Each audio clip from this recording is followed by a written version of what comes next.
Imagine yourself living in your hometown. You were born and raised there.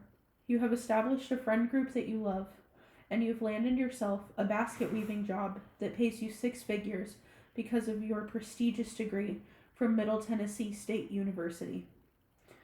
However, you start to notice some fundamental problems within your town in areas such as schools, social care, city planning, and housing.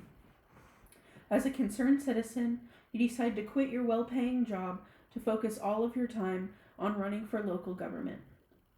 You spend a lot of time coming up with solutions to every problem that you see, but to your dismay, you discover that the group who draws district lines has been gerrymandering, and you won't win your election as a result. My topic today is political gerrymandering. Not a lot of people are aware of the presence of gerrymandering during political elections. As a result of citizens being uninformed about this topic area, politicians that are more popular and have more votes could end up losing their election due to a partisan bias towards their competition. I am qualified to speak about this topic because I am a registered voter in my home state, as well as the extensive research that I have done in preparation for this speech. There are 3 main points I will be discussing in the body of my speech. First, I will be examining the problems associated with gerrymandering. My second main point will investigate some of the causes of gerrymandering. Finally, my third main point will propose potential solutions to gerrymandering to allow for a more fair political election process. Let's begin with examining the problems with my topic area. My first main point will examine the problems associated with gerrymandering. According to a 2019 article by Alan S.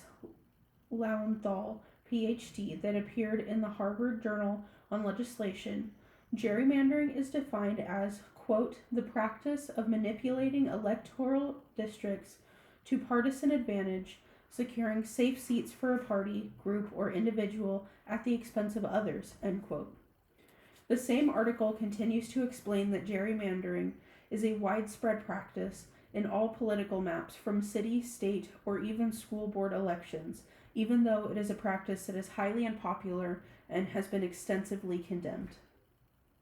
I have prepared a visual aid to show an example of a town with 50 precincts. These precincts consist of 60% blue and 40% red.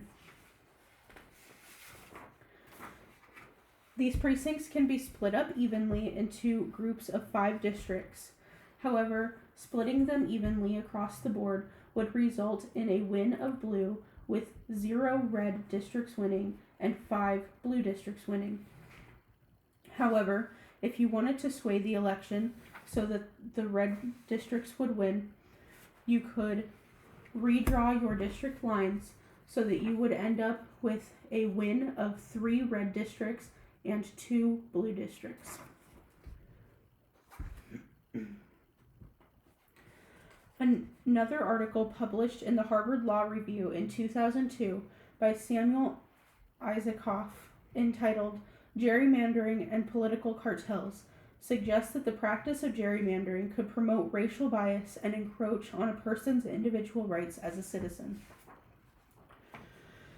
The article goes on to explain the challenges faced with districting plans, saying, quote, the districting plan harbored a discriminatory intent against an identifiable group defined as a politically silent class, one whose geographical distribution is significantly ascertainable, that could have been taken into account in drawing district boundaries, end quote.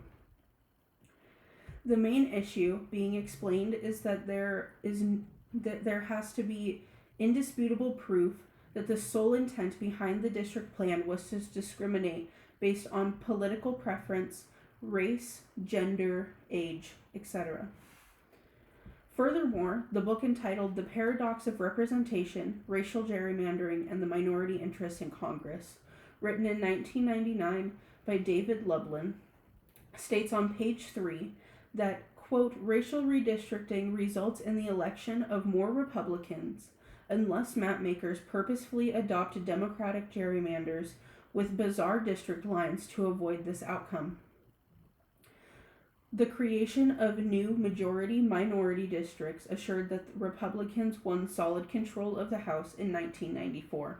End quote. The result of Republican political majority in the House allows for the Republican Party to more easily have the ability to potentially fulfill their own biased partisan agenda. Now that you are familiar with the problems associated with gerrymandering, I will move on to my second point. My second main point will investigate the causes of gerrymandering.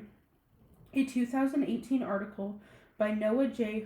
Durst entitled Racial Gerrymandering of Municipal Borders, Direct Democracy, Participatory Democracy, and Voting Rights in the United States that appeared in Annals of the Association of Geographers explains that cities routinely change their jurisdictional borders for many reasons that include, but are not limited to, land grabbing, population growth, development, and expanding the tax base. The same article later expresses, quote, cities face considerable fiscal incentives to sidestep areas that would constitute a net fiscal loss to the municipality, and the courts have generally held their right to do so. The author then goes on to explain how racial politics plays a role in the annexation by saying, quote, cities have actively redrawn their boundaries either to dilute blacks' voting strength by aggressively annexing white communities or to exclude black neighborhoods from proposed annexations, end quote. The reason this exclusion occurs is to push a party's political agenda, and the easiest way to do that is by taking away the voice of minority or low socioeconomic groups.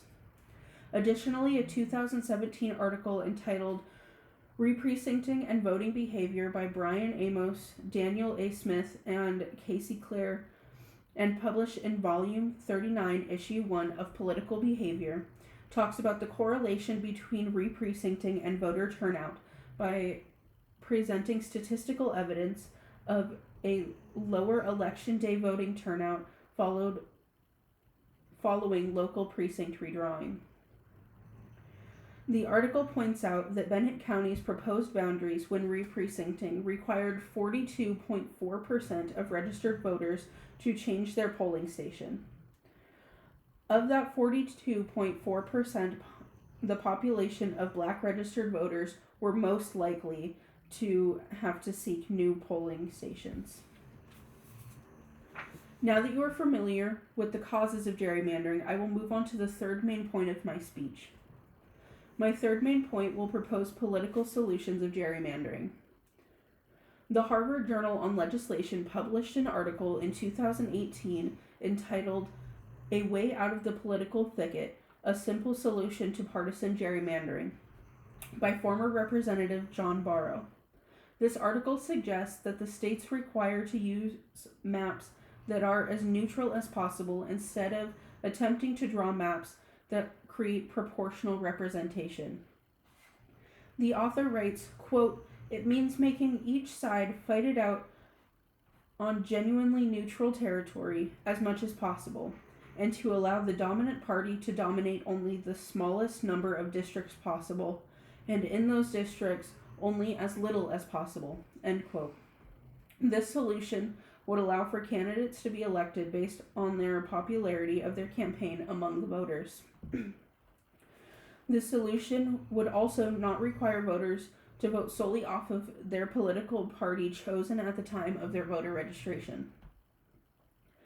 Likewise, it would relieve stress for voters by not being required to seek new polling location every year.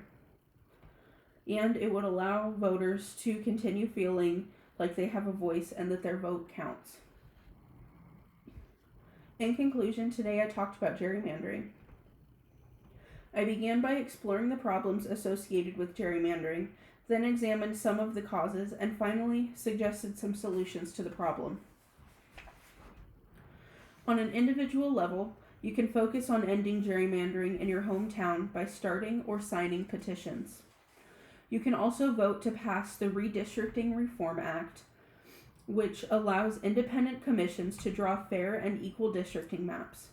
Finally, you can reach out to your local House representative and share your concerns. The District 37 representative for Rutherford County is Charlie Baum and can be reached at 615-714-6849. So now that you are familiar with the issue of gerrymandering and know ways to fix it, you can successfully win your campaign for local government. Consequently, you now have to spend less time worrying about gerrymandering in your hometown, and you can spend more time weaving baskets to help you de-stress after a long day of fixing bureaucratic problems.